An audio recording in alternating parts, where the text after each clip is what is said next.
What's up, Jeahbaes? It's Vikeejeah, and welcome back to my channel. If you are not yet a Jeahbaes, which means you are new here, welcome you. To join the Jeahbaes fam, go ahead and click that red subscriber button. It will turn from red to gray, and that makes you a Jeahbaes. And Jeahbaes are the best baes in YouTube because they are my baes who tune in whenever I upload to chit chat and all that about luxury beauty. And today, honey, ooh, what we doing? We talking about Clè de Peau. Clè de Peau. She just sound bougie, don't she? Just, you know, Clè de Peau.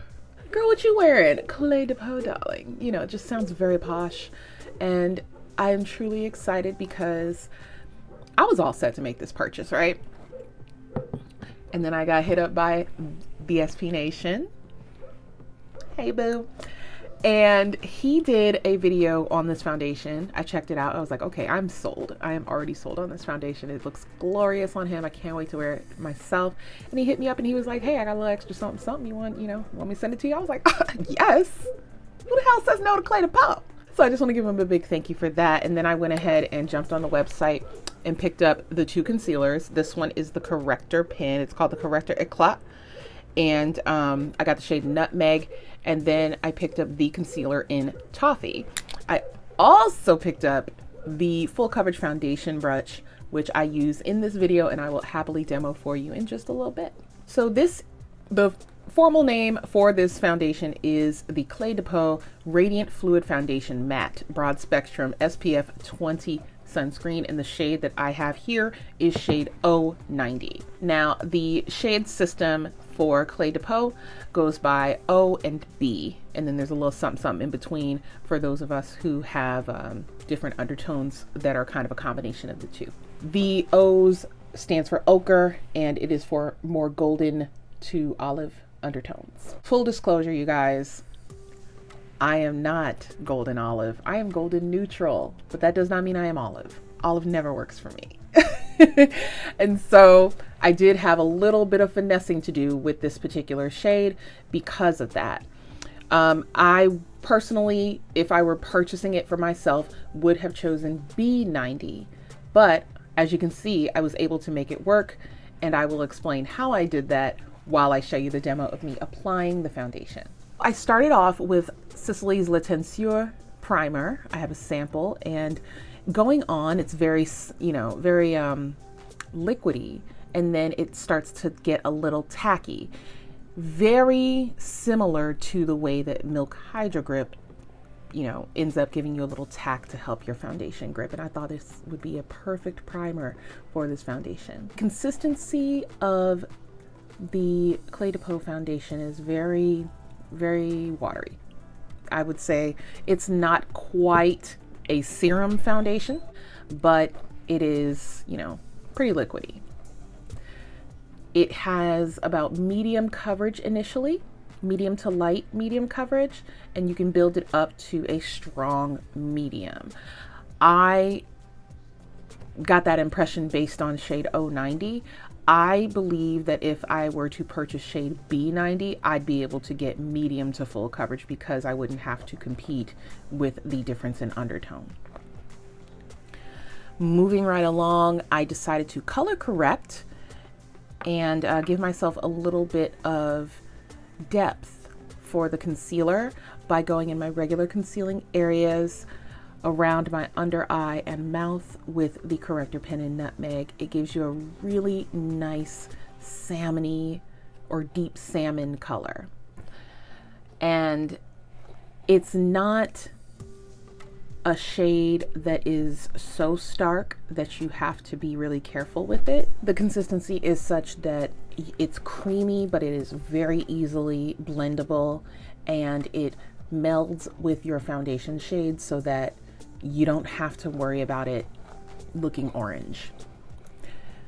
I then went in with the concealer stick in the shade Toffee, and as you can see, this is a pretty bright concealer for me, but as I blend it out, it does beautifully blend into both my foundation shade and the corrector shade to give me a very believable, realistic highlight. So we have this very olive toned, very kind of off looking foundation. So how do we fix it? Allow me to explain. I utilized my powder from Jeahbaes, the Prism Libre, which has a deeper brown powder and it has a reddish powder in it as well. So I went ahead and added a little bit of the golden powder, but held off by putting my fingers on top of it and then patting only the dark brown and the red, combining them with my fluffy featherweight all over powder brush and powdering the rest of my face outside of the highlight areas, which I powdered with Laura Mercier. So I powdered my entire face, and that gave me just enough of a shift in my undertone to have it match the rest of my face. And then I go in with the rest of my products, contour and bronzer, which then brought everything else together and gave you what I have right now. Going by my thoughts on the consistency of these products and the color matches, I do have some thoughts. Of course, right now, it's very difficult to sample products. And in this case, you know, this was a gift. So of course I very much appreciate it and I'm willing to make it work. It's a $130 foundation, you know, I'm gonna make it work for now. If I were to purchase this foundation myself, I would go with B90 because that's going to have the more kind of pinkish, reddish undertone that I need for the foundation to work with my undertones. I do think 90 is the correct shade for me. There is a 100, which is after this, but I'm concerned about that one being a little too dark. So I would go with B90. The Corrector pen is probably my favorite product outside of the brush, which I thought was really gorgeous. Now, I don't think it's a must-have. I don't think you absolutely need this brush or you're not gonna be able to use this foundation, you know, but it is a really beautiful brush and I'm glad I purchased it. It feels great. It's synthetic hairs, so it doesn't suck up the product too much.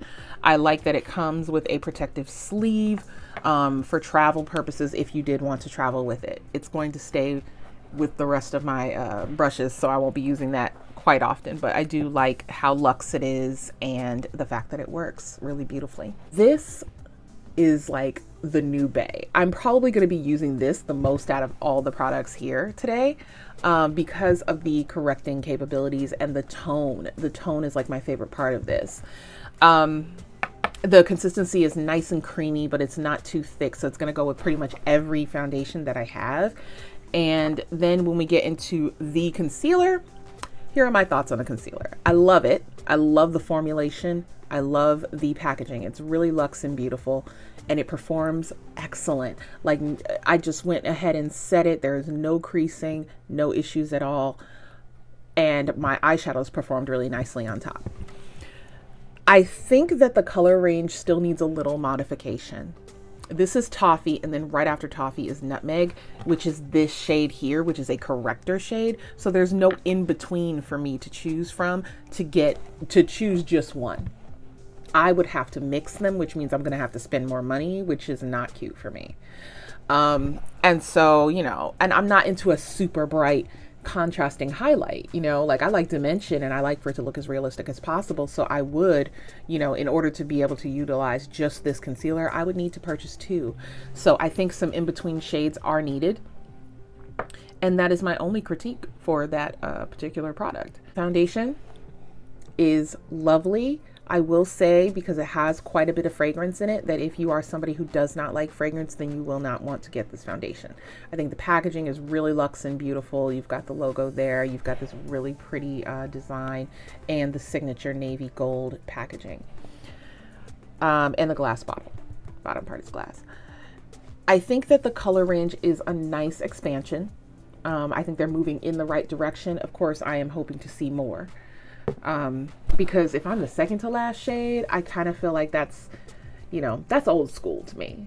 When I first started my makeup journey, I was the second to last shade in a lot of high-end foundations, and they have since worked on that and expanded. So I think that Clè de Peau is a little behind in that regard, and I hope that they do catch up. But for now, I absolutely enjoy it. I'm a fan. I can't wait to purchase the lip glorifier because I did receive some samples with my order, and I'm wearing the coral lip glorifier underneath my lip products today.